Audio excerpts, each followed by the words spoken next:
Evangelio de Lucas, capítulo 16, verso 16.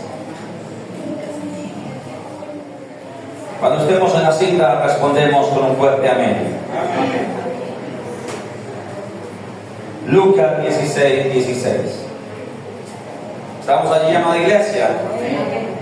Leemos la palabra de Dios con toda reverencia, en el nombre de Dios el Padre, de Jesucristo el Hijo, con la guianza del Espíritu Santo. La iglesia responde, amén. Amén. Dice así la palabra de Dios en el nombre de Cristo Jesús. Aquí habla Cristo y dice así en el nombre de Jesús. La ley y los profetas eran hasta Juan. Desde entonces el reino de Dios es anunciado y todos se esfuerzan por entrar en él. Amén y amén. Les invito a sentarse por un momento, no iglesia. La enseñanza de hoy titula Los profetas mesiánicos y los neotestamentarios. Ponga un título ahí en su agenda que diga Los profetas mesiánicos y los neotestamentarios. Gloria a Dios. El Señor Jesucristo habla aquí en el Evangelio de Lucas, capítulo 16, verso 16, una palabra muy contundente. Cristo el Señor dice, la ley y los profetas eran hasta Juan. Desde entonces el reino de Dios es anunciado y todos se esfuerzan por entrar en él. Y este verso, amada iglesia, es un verso que muchas iglesias suelen torcer, suelen malinterpretar para negar el don profético, para negar el don de la profecía. Entonces ellos leen literalmente y nada más la primera parte del verso sin poder entenderlo o interpretarlo correctamente. Entonces ellos dicen, mire, aquí la Biblia dice que la ley y los profetas eran hasta Juan, es decir que Juan el Bautista fue el último profeta y después de Juan no hay profetas, no hay profecía, no existe tal don. Pero vamos a ver, amada iglesia, por qué este texto está mal interpretado por aquellas iglesias que lo usan como una muletilla para poder negar uno de los dones espirituales de los cuales más habla el Nuevo Testamento, no el Antiguo solamente. Y no solamente eso, sino que nos vamos a enfocar durante el desarrollo de esta prédica a entender la diferencia fundamental entre los profetas mesiánicos o profetas de oficio y los profetas neotestamentarios. Amén. Ahora, vamos a empezar con el desarrollo del verso. Gloria a Dios.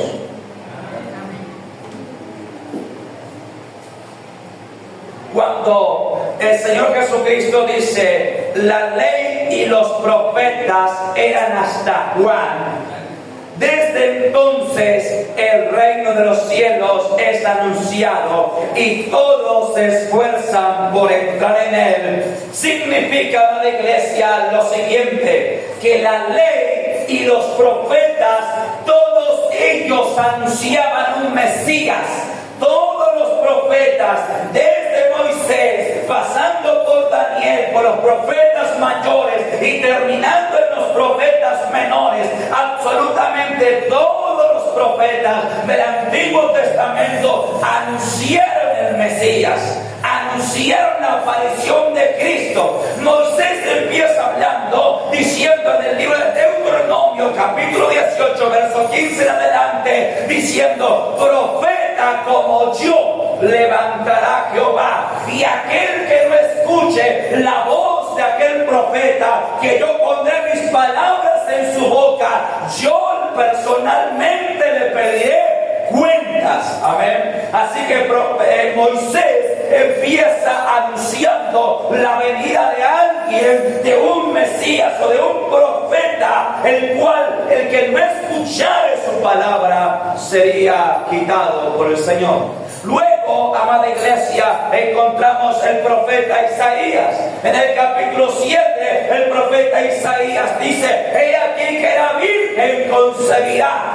¿De aquí que la Virgen concebirá y nacerá un niño varón y será llamado su nombre Emmanuel, que traducido es Dios con nosotros. Amén. Luego en el mismo profeta Isaías capítulo 9, amada iglesia, verso 6 en adelante, dice: he aquí que un niño nos es nacido, hijo nos es dado, y el principado sobre su hombro, y llamarán su nombre Admirable, Consejero, Dios fuerte, Padre eterno, Príncipe de paz. Nuevamente el profeta Isaías anunciando la venida, la aparición de un Mesías, no de un Mesías, de el Mesías. Amén. Finalmente puedo decirles, el libro del profeta Zacarías, capítulo 9, verso 9, dice: Jerusalén, y aquí viene tu Salvador, humilde, montando sobre un pollino de asna. Amén. Todos los profetas anunciaron la aparición de el Mesías. Desde Moisés hasta los profetas menores, absolutamente todos dijeron: viene el Mesías, vendrá el Salvador. Pero en Juan se cumple todo lo que ellos profetizaban. ¿Sabe por qué?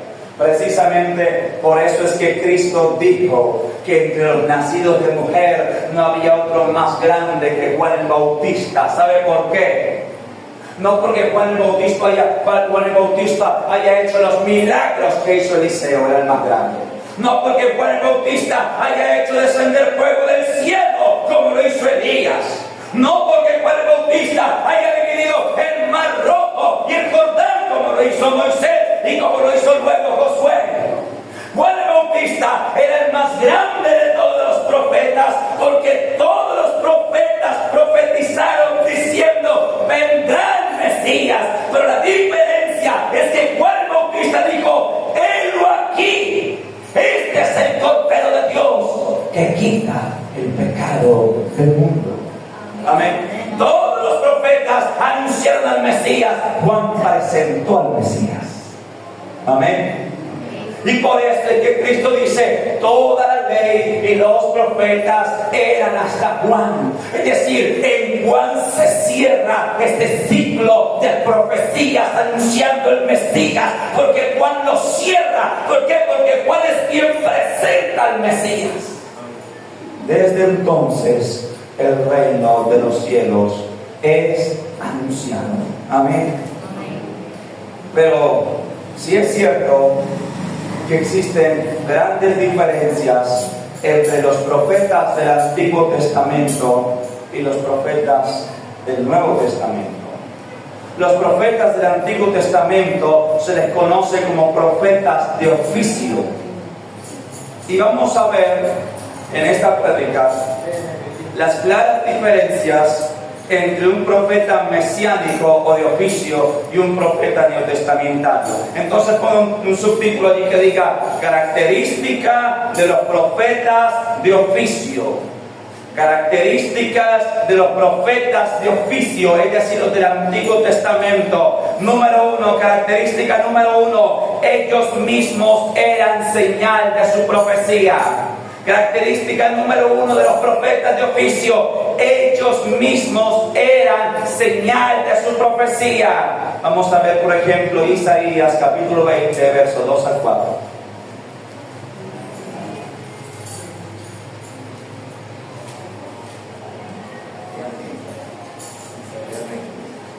Isaías capítulo 20.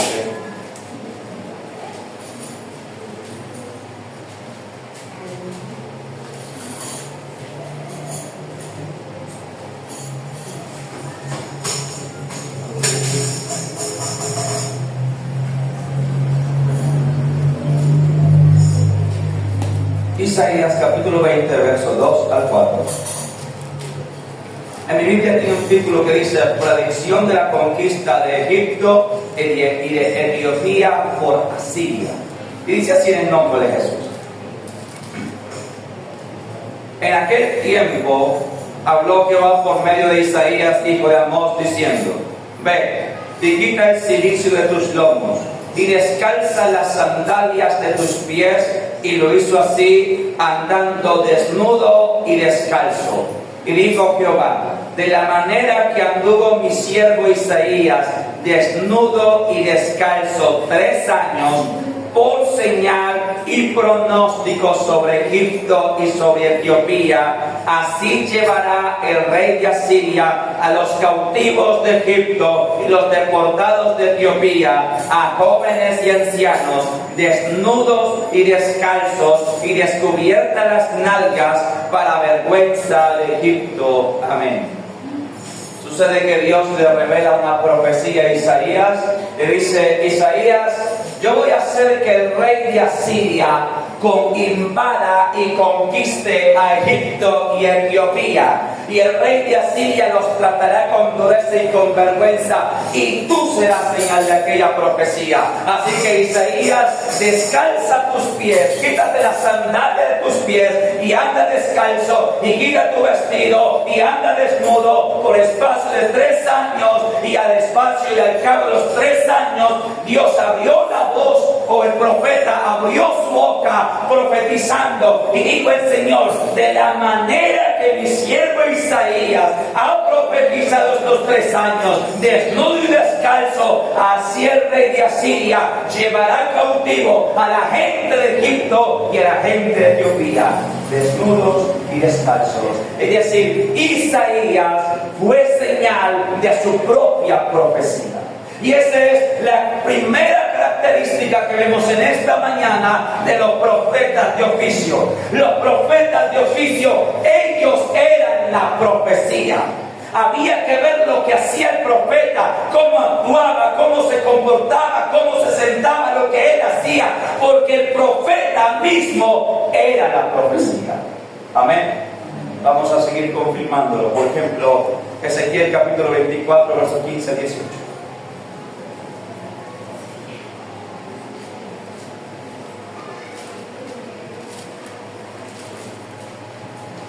Ezequiel capítulo 24, verso 15 al 18.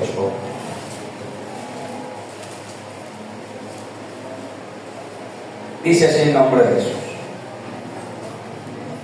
Titula: muerte de la esposa de Ezequiel. Dice así en el nombre de Jesús. Vino a mi palabra de Jehová diciendo: hijo de hombre, he aquí que yo te quito de golpe el deleite de tus ojos.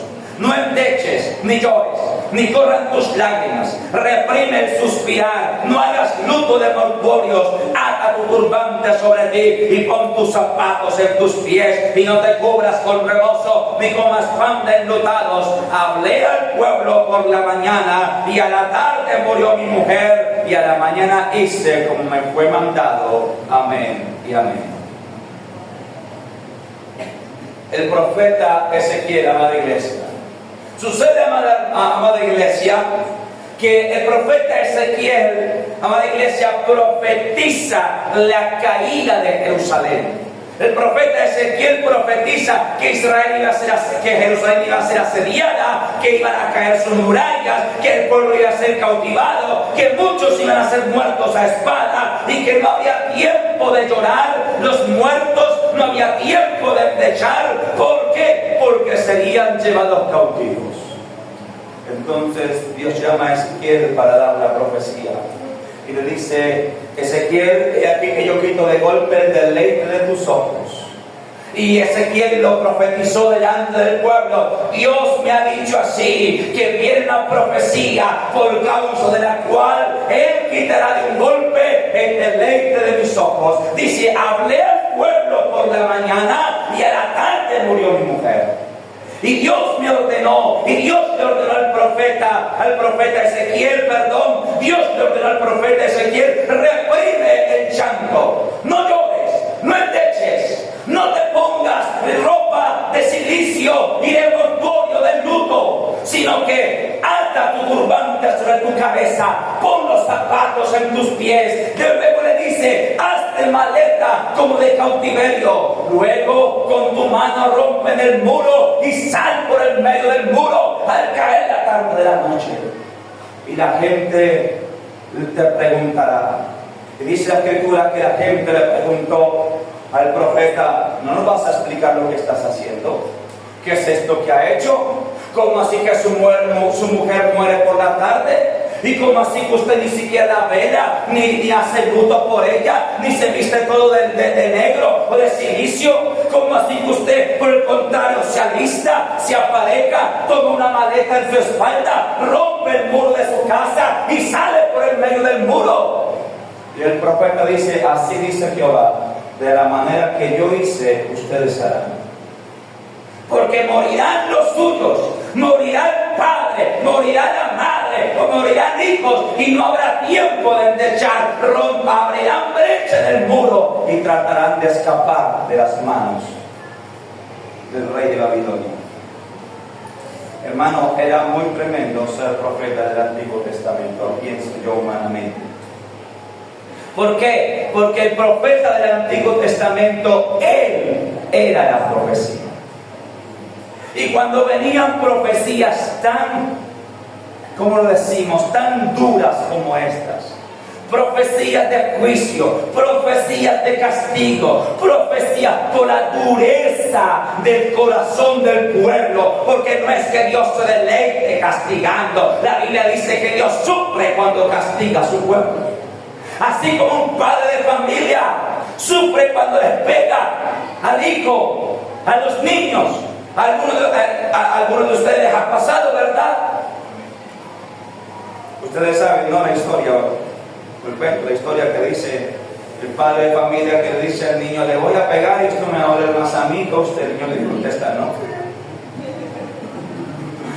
Pero es cierto, porque dentro hay un dolor cuando hay que castigar. Uno, su corazoncito se le arruga.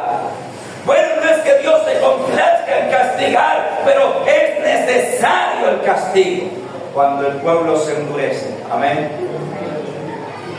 Entonces, iglesia, los profetas del Antiguo Testamento, todos ellos profetas de oficio, ellos mismos eran la profecía. Por eso el pueblo estaba atento a ver lo que hacía el profeta. ¿Por qué? Porque cualquier cosa, y lo voy a dar esta cita para que la vean en su casa.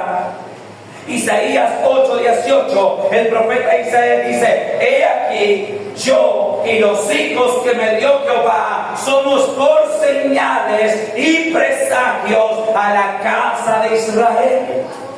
Dice el profeta: tanto yo como los hijos que me dio el Señor somos señal y somos presagio para la casa de Israel. Amén.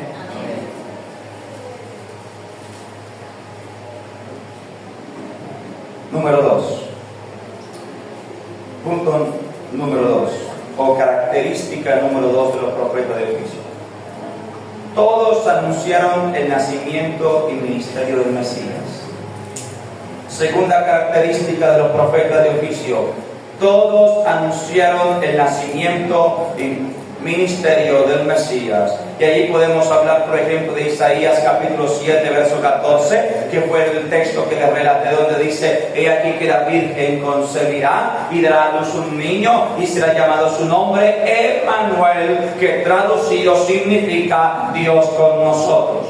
Luego podemos tener otro ejemplo, el libro del profeta Miqueas, capítulo 5, verso 2, donde dice: Belén Efrata, pequeña para estar entre la tribu de Judá, pero de ti saldrá el legislador, el que regirá a mi pueblo Israel. Es decir, anunciando la venida del Mesías y su nacimiento en Belén de Efrata.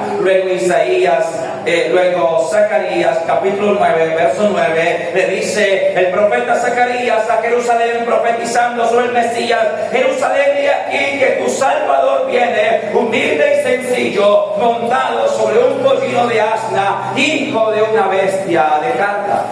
Amén. Entonces, la segunda característica de los profetas de oficio es que todos ellos profetizaron y anunciaron la aparición, el advenimiento del Mesías, del Salvador. Amén. Tercera característica: Tercera y última característica de los profetas de oficio es que sus profecías son doctrina y son sagrada escritura para la iglesia. La tercera característica, amados hermanos, de los profetas de oficio o profetas del Antiguo Testamento es que sus profecías son doctrina para la iglesia. Amén. Vamos a ver, por ejemplo, lo que dice 2 de Pedro, capítulo 1, verso 19 al 21.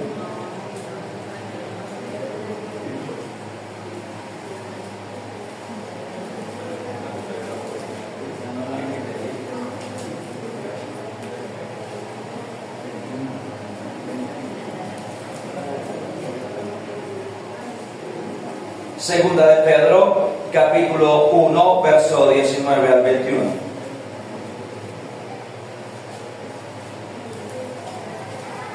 ¿Estamos allí, amada iglesia? Dice así la palabra de Dios en el nombre de Jesús. Tenemos también la palabra profética más segura. Retomo otra vez. Tenemos también la palabra profética más segura, a la cual hacéis bien en estar atentos como a una antorcha que alumbra el lugar oscuro, hasta que el día esclarezca y el lucero de la mañana salga en vuestros corazones. Verso 20. Entendiendo primero esto, que ninguna profecía, ¿de a dónde? De la Escritura es de interpretación privada, porque nunca la profecía fue traída por voluntad humana, sino que los santos hombres de Dios, hablando siendo inspirados por el Espíritu Santo. Ahora, Pedro se está refiriendo a qué profecía. A las profecías de la Escritura. ¿Por qué? Y dice que nunca aquellos hombres hablaron por voluntad humana, sino por inspiración del Espíritu Santo. Sucede, amada iglesia, que toda la profecía que daban estos hombres, Dios les daba una orden. Toma un rollo del libro y escribe. Dios le dio la orden, registra el libro de Jeremías. Dios le dio la orden, registra el libro de Isaías también. Dios le daba la orden, toma un rollo del libro y escribe todas las profecías que yo te he dado. ¿Sabe por qué? Porque la profecía del profeta de oficio es escritura. Amén. La profecía del profeta de oficio es palabra escrita, o sea, fue palabra revelada que luego vino a ser doctrina para nosotros. Amén. Por eso acabamos de venir de un estudio.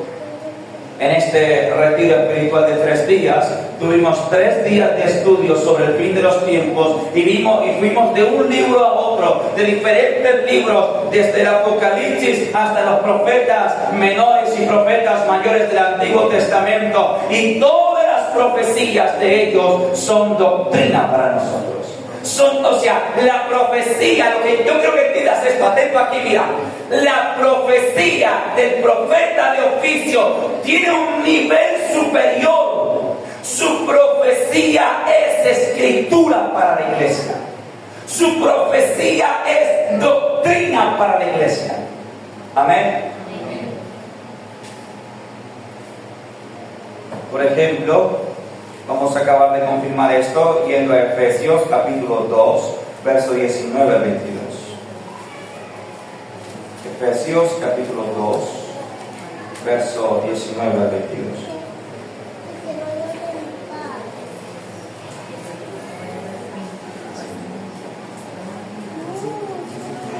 ¿Estamos allí? Dice así en el nombre de Cristo Jesús. Efesios 2, del 19 al 22 dice así en el nombre de Jesús. Así que ya no sois extranjeros ni advenedizos, sino conciudadanos de los santos y miembros de la familia de Dios, edificados, o aquí el verso 20, edificados sobre el fundamento de los apóstoles y de quienes y profetas, siendo la principal piedra del ángulo Jesucristo mismo. en quien todo el edificio bien coordinado va creciendo para ser un templo santo en el Señor, en quien vosotros también sois juntamente edificados para morada de Dios en el Espíritu. Amén. Dice la Escritura aquí en Efesios que nosotros ya no somos extranjeros y advenedizos, sino que somos hechos hijos de Dios y edificio de Dios, edificados sobre el fundamento de los apóstoles, porque la escritura de los apóstoles, todos los evangelios también son palabras, son escritura, y de los profetas, porque las profecías de los profetas también son escrituras, son doctrina. Amén. Es decir, que la palabra de los apóstoles y la palabra de los profetas están al mismo nivel, porque sus palabras son doctrina para la iglesia. De los profetas del Antiguo Testamento, desde luego. Los profetas de oficio, ese es el nombre con el que generalmente se les conoce, profetas de oficio o profetas mesiánicos. Ahora, usted va a colocar un subtítulo que diga características de los profetas neotestamentarios. Y es que, mi hermano, usted y yo necesitamos, conocer doctrina. Amén. ¿Cuántos dicen amén? Amén. La iglesia necesita conocer doctrina. Amén. Gracias por la sinceridad. ¿Cuántos dicen amén? Amén. Característica de los profetas neotestamentarios.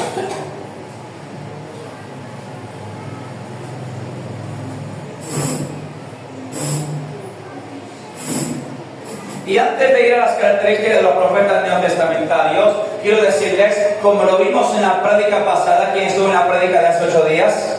Levante las manos. Bueno, la mayoría estuvieron, otros no estuvieron. Como lo vimos en la prédica de hace 8 días, amada iglesia, donde hablé acerca del maravilloso don profético, vimos como en el Nuevo Testamento abundan los ejemplos de profetas. Después de la muerte de Juan el Bautista, se levantaron muchos profetas. Por ejemplo, el libro de Hechos de los Apóstoles nos habla acerca del profeta Agabo, que le profetizó tanto a Pablo como a la iglesia en Antioquía. Amén.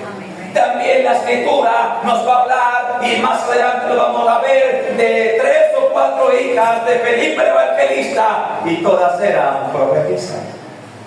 Es decir, desde luego, cuando leemos todo el Nuevo Testamento, entendemos por simple lógica que cuando Cristo dijo los profetas, la ley de los profetas eran hasta Juan, no se refería a que los profetas iban a acabar. ¿Por qué? Porque luego de Juan el Bautista encontramos el registro bíblico de un montón de profetas que Dios levantó después. Y luego viene la promesa donde Cristo dice, he aquí yo os envío pastores y maestros. Y la promesa también de levantar y de constituir nuevos profetas o profetisas. Pero no como profetas de oficio. Por ejemplo, vimos el libro de 1 Corintios capítulo 14, verso 1 al 4, donde de alguna manera resalta el don profético. Amén. Entonces, a esta altura de la predicación y a este momento de la enseñanza, ya tenemos muy claro que no es que no existan profetas el día de hoy. Amén. Si existen, lo que pasa es que no son profetas de oficio. Esa es la diferencia. Lo que se acabó o los que se acabaron fueron los profetas de oficio. Pero ahora en el Nuevo Testamento aparece el don de profecía o la profecía como un don espiritual que fue añadido a la iglesia, y quienes reciben ese don son conocidos como profetas también, pero profetas locales o profetas neotestamentarios. Amén. Y luego de ese preámbulo, entonces sí vamos a ver las 4 características principales de los profetas neotestamentarios.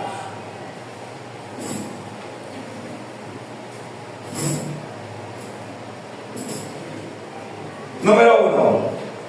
Característica número 1. No poseen ninguna de las características de los profetas mesiánicos. No poseen ninguna de las características de los profetas mesiánicos. Y empezamos por esto: ellos no son la profecía. O sea, aquí en la iglesia hay hermanas que tienen el don profético, amén. Pero la iglesia no está mirando a ver qué hace o cómo hace la hermana para entender lo que va a profetizar, porque la hermana o el hermano con don profético no es la profecía. Esa es la primera gran diferencia con el profeta de oficio, amén. O sea, si Dios le va a profetizar a alguien que le viene prueba, que le viene dificultad o que le viene escasez, nosotros no vamos a ver a la hermana, digamos, apesadumbrada, digamos, como cabizbaja. ¿Y por qué, hermana? No, porque Dios va a profetizar que viene prueba, no. O si Dios va a profetizar de cualquier otra cosa, no vamos a ver al hermano o a la hermana que tiene don de profecía haciendo lo que Dios va a anunciar que viene, no. Porque la primera gran diferencia del profeta neotestamentario con el del Antiguo Testamento es que él no es la profecía. El que tiene don de profecía al día de hoy en el Nuevo Testamento, él lleva su vida normal. Amén. Por ejemplo, los profetas del Antiguo Testamento, ellos se casaban y tenían hijos, y a cada hijo el nombre que le ponían era una profecía. ¿Ustedes sí lo han leído? Hay un profeta que Dios le dijo, cásate, y él se casó. Luego engendra un hijo, y él engendró, le dijo, ponle Lo Ruama, que significa vosotros no sois pueblo mío, porque yo he desechado a Israel. Y ese era el nombre del niño, no pueblo mío. Imagínese usted que pecadito ese niño, los otros niños le digan, venga, no pueblo, venga para acá. Sí. No pueblo, venga, vaya. Gracias a Dios que no es así. Hoy nuestros hijos, si acaso, tienen nombres similares a los de Samuel, los de los profetas, Isaías. Mi hija se llama Salomé, por ejemplo, y hay una Salomé en el Nuevo Testamento, si acaso así. Pero no de esa manera. Luego, y así todos los profetas, los hijos que ellos tenían, el nombre era puesto por Dios. Porque el nombre que se le ponía al niño era una profecía. Amén. Por ejemplo, el mismo nombre del Señor Jesucristo, Yeshua, significa salvación o salvador. Entonces, amada iglesia, la primera gran característica, la primera gran diferencia entre los profetas de ahora y los de antes es que los profetas de ahora no son la profecía. Tienen el don, pero ellos no son la profecía. Amén. Segunda gran característica de los profetas neotestamentarios. Segunda, la profecía en ellos es un don, no un oficio. Lo que estaba diciendo hace un momento. La profecía en ellos es un don, no un oficio. Tercera característica, la profecía como don tiene tres propósitos en la iglesia. Y esto lo encontramos en 1 Corintios capítulo 14, verso 1 al 3. No vamos a ir allá, es donde dice básicamente seguir el amor y procurar dones espirituales, pero sobre todo que profeticéis, porque al que hablan lenguas no hablan los hombres sino a Dios, nadie entiende aunque por el Espíritu habla misterios, pero el que profetiza habla a la iglesia, a los hombres, a la iglesia para edificación, exhortación y consolación. Es decir, que la profecía en el Nuevo Testamento y en nuestros días tiene tres propósitos: es edificar, exhortar y consolar la iglesia.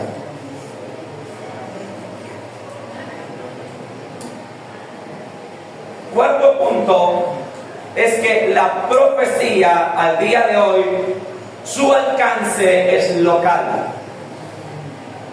la profecía de hoy o al día de hoy o el profeta neotestamentario, su alcance es local. Es decir, cuando Dios levanta un profeta, alguien con don profético en nuestros días, su alcance, su ministerio, su ejercicio es de nivel local, es decir, entre los hermanos de la iglesia, en su ciudad. No como los profetas del Antiguo Testamento, que el alcance de ellos, la profecía de ellos, era muchas veces a nivel mundial y aún hasta el fin de los tiempos. O sea, la profecía del profeta de oficio es total. El alcance del profeta neotestamentario es local. Habla la iglesia. Por ejemplo, cuando Agabo profetizó sobre Antioquía que vendría una gran hambruna, vino la hambruna sobre esa tierra. Luego Agabo profetiza a Pablo que de quien era ese cinto que iba a ser apresado, y la profecía fue para Pablo. Amén. El alcance del profeta neotestamentario es local, no es mundial. Y quinto y último, el don es entregado tanto a hombres como a mujeres. Quinto y último, el don es entregado tanto a hombres como a mujeres. ¿Por qué digo esto? Porque todos los profetas que dejaron escritas sus profecías, cuyas profecías hoy son escritura para nosotros, fueron hombres. Todos. Si empezamos desde Moisés, luego seguimos con los profetas mayores, Isaías, Jeremías, Ezequiel y Daniel, luego seguimos con los 12 profetas menores, todos eran hombres. La Biblia me habla de 2 profetisas en el Antiguo Testamento, pero no eran de oficio porque sus profecías no fueron escritura. La Biblia me habla de Débora y la Biblia me habla de otra, Jocabed, creo que es el nombre de la otra. Pero todos los profetas de oficio fueron varones. La diferencia es que en el Nuevo Testamento el don de profecía es entregado por igual tanto a hombres como a mujeres. Y esto lo vamos a ver ya para terminar en el libro de Hechos capítulo 21, versos 8 y 9. Al otro día, saliendo Pablo y los que con él estábamos, fuimos a Cesarea. Y entrando en casa de Felipe, el evangelista, que era uno de los 7, pasamos con él. Este tenía 4 hijas, doncellas, que profetizaban. Amén. Dice la Escritura, vamos a dejarlo ahí, ese es el texto. Dice la Escritura claramente, allí narra que Pablo fue con algunos hermanos con los cuales hacía su viaje misionero y entró en casa de Felipe el evangelista. Y este Felipe el evangelista tenía 4 hijas que profetizaban, es decir, ellas tenían el don de la profecía. Amén. Así que, amada iglesia, era necesario hacer esta prédica, esta enseñanza, para que todos podamos comprender la enorme diferencia entre los profetas de oficio del Antiguo Testamento y los profetas neotestamentarios de nuestra época.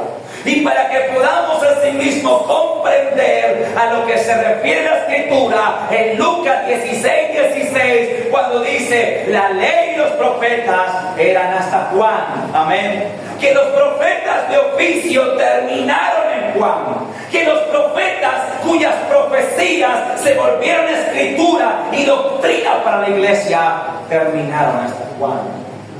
Pero después de Juan, Dios dio el don de profecía, ya no como un oficio, sino como un don espiritual. Amén. Cuyo alcance ya no es mundial, sino local. Pero esto lo ha dado Dios para edificación de la iglesia. Así que mi deseo, amada iglesia, he predicado este mensaje acerca de los profetas de oficio y los profetas neotestamentarios con el deseo de mi corazón que tú puedas tener argumentos bíblicos para aquellos que dicen: no, la profecía ya no existe. Para aquellos que dicen: no, Lucas dice que los profetas eran hasta cuál, que tú puedas tener argumento, que tú puedas tener doctrina. Yo le decía ayer a los hermanos, el libro de Hebreos capítulo 5 exhorta a los hermanos del verso 1 al 5 diciéndoles de ustedes deben ser ya maestros. Todos los que me están escuchando, que tienen mucho tiempo, 2 años o más de 2 años de estar asistiendo a esta iglesia, tú deberías ser maestro en estas cosas. Es decir, tener doctrina, conocimiento, fundamento. Para que el día de mañana que te encuentres con algún hermanito de las otras congregaciones que te ataque por causa del don del Espíritu Santo, de la profecía, tú puedas argumentar con la Biblia, no con tus razones. Amén. Hasta aquí la predicación de la palabra en esta mañana.